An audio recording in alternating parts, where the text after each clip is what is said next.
Hello, I'm David Puttnam, and I'm desperately sorry not to be with you in person this afternoon. I should explain why.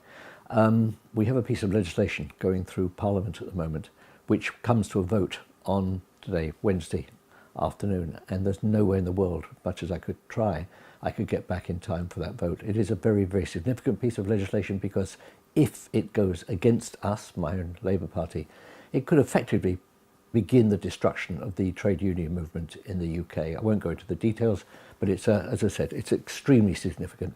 And I couldn't live with myself if literally we lost in Parliament by a single vote simply because I wasn't there. It has, believe it or not, actually has happened, and I never want to have it happen again. So I'm sending you this video as a way of at least getting across to you the slides I was going to use and the arguments that I was going to use. So that's by way of an apology. I believe that we're only just beginning to benefit from, or even in a sense understand, the real implications of the digital revolution. That's not unusual. All revolutions take a while to embed, and all revolutions take a while for the ramifications of them to truly become known. And the digital revolution is no different. So we're going to have to make those adjustments. But what's important is it will offer, and does indeed offer, huge challenges to policymakers and indeed employers. It means changing business models. It means changing the way that politicians deal with and address the electorate, and the way in which the electorate indeed deal with their politicians. We're already seeing that in some extraordinary ways in the United States. Here, where I live in Ireland, there's no question the relationship between politicians and the public is in the process of going through enormous changes. Little surprise then that the world of employment, the whole world of jobs, is also going through similar, quite dramatic changes. The key to this, I believe, and I've believed for 20 years, that's why I made the switch from the movie industry, is education. Our education system have got to address and update themselves in a way that makes them relevant, frankly, to the 21st century. We are still dealing with I would argue, almost a 19th century education system in a 21st century environment, and that catch-up is beginning to take place, but nothing like quickly enough. And the truth is, it will be the teachers who understand how to teach with and use digital technology who will frankly be the pathfinders or the gatekeepers to the world that we're going to have to inherit. And incidentally, there's not an issue here of preference. I live in a very beautiful remote part of Ireland with a community that I value. I'm not suggesting some mad, rabid technological future for all of us. I'm just merely talking about the fact that the jobs of the future will to an extraordinary extent depend on the technological competence and the ability to embrace the digital world that will be required for most people. The example, the way the digital world hasn't caught up is, in a sense, the fact that I'm talking to you like this today. I teach from here, from this desk, from this room, every week to universities, well, I'd say all over the world, in Australia, in Singapore, in the UK, here in Ireland. I teach from my own room seminars on film and television. That's my subject. I teach master's students, which is, I suppose, something of an advantage. I don't have to get involved in marking homework or assessing their work, but nonetheless, the engagement's there, and I'd like to think that I'm having some kind of effect. So clearly, I'm an advocate for a new and different form of education, working with and working off of the benefits that the digital world brings us.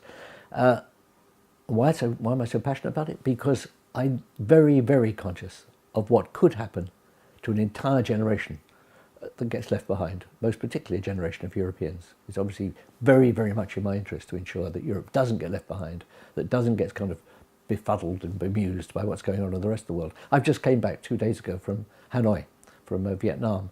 I work for and with the British government in Southeast Asia. You would be stunned, I promise you, at the changes that I've seen just in the 3 years that I've been doing my job for the UK government. It is quite extraordinary, the growth and development of that part of the world. And the idea that those 93 million people living in Vietnam are not going to be serious competitors to we in Europe by the year 2025, 2030 is an advanced fantasy. They will be snapping away at our heels, and we jolly well better get our act together and make sure that we are reasonably competitive. The pace of change is obviously quite phenomenal, and I would argue quite demoralising. People don't really like change. I'm no different from anybody else. I get thrown, in a sense, by change. But change is part of our lives. There's no way we can avoid it, and we've really just got to try and adjust to it. A lot of this has been thrown up, and I'm using their slides, in a sense, by the extraordinarily good report on the digital environment that was done by the World Bank. It was actually published on the 6th of February, so it's very recent.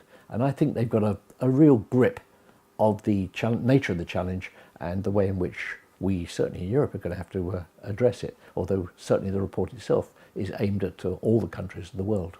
One of my favourite books is Charles Dickens' Tale of Two Cities. And those of you who remember it will remember that it starts with these extraordinary words: "It was the best of times and the worst of times." And indeed, that's the way he describes the French Revolution, the fervour of the French Revolution, the hopes that were raised by the French Revolution, and the way that many of those hopes were dashed by the cruelty and the aftermath. I suppose you could equally say that we're living through the best of times and the worst of times right now. The digital opportunities that are out there have never been greater, so the people that can grasp them have got very, very interesting futures to look forward to. However, the people that can't, for whatever reason, either because they don't want to, or because they're living in countries or in environments or being educated in a way that doesn't take advantage of the new world, if you want to call it that, for them life is going to be very, very tough. And this is, I think, excellently illustrated in the book that came out recently, The New Machine Age. That's why I've used this particular slide as a way of illustrating what I see to be the challenges that are lying ahead of us. Lastly, I would argue that what we're looking at, in a sense, is a new type of human being. A human being with a different form of cognitive intelligence, a human being with a different range of skills and interests. We sit in the UK in the world of the creative industries. Obviously, I'm very, very involved in the creative industries. I have been all my life. Creative industries in the UK are a fantastic success story, commercial success story, and an export success story. More importantly than that, they represent the kind of jobs that young people really want. I mean, these are the jobs that people are attracted to, that they enjoy doing, that are rewarding, and actually have an end product that you can look at and say, you know what, part of my life was creating or constructing that. So the creative industries are a fantastic success story. And yet, in the UK, what do we find? We find that 77% of the employers in those industries are finding it difficult to employ people with the skills and the attitudes and the complement of skills that they need to fulfill the slots and the opportunities that they believe are out there. So there's a weird paradox here. Here's a very successful industry, full of desirable jobs, and yet somehow or other, the education system, even in the UK, is not providing the workforce that can optimise the extraordinary opportunities that we in Britain have realised are out there and continue to be out there. This is a rapidly growing sector, and frankly, Europe has an opportunity to play a very important role as that sector develops. Lastly, can I just say that I mentioned Vietnam because I happen to know that part of the world very well, but the nature of the challenge for us in Europe is extraordinary. You've now got a situation where most of the world is connected through mobile. There are no longer these vast dark areas where the opportunity to connect with, learn from, engage with the rest of society no longer exists. Basically, the world is now a connected place. That is a wonderful thing, a really wonderful thing, but it does throw up extraordinary and very special challenges for we in Europe. We're used to being, along with the United States, very dominant. We're used to being the big boys in town. We cannot continue to indulge in the fantasy that that will continue forever. The global environment I've just described, the mobile connectivity that now exists, means that every single country in the world by the year 2020, 2030, 2035 will be straightforwardly connecting with and competing with us in Europe. We've got to get our act together. It starts with education. We have an enormous hill to climb.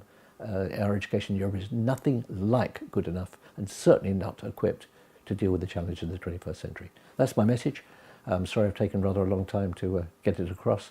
That's what I would have been saying to you this afternoon had I been with you. I'm very sorry that I can't try and justify it or answer questions, but I hope you'll understand that what I am doing is trying to hold back the forces of darkness as they begin to overwhelm my own belief in a socialist Europe. Thank you very much for listening to me.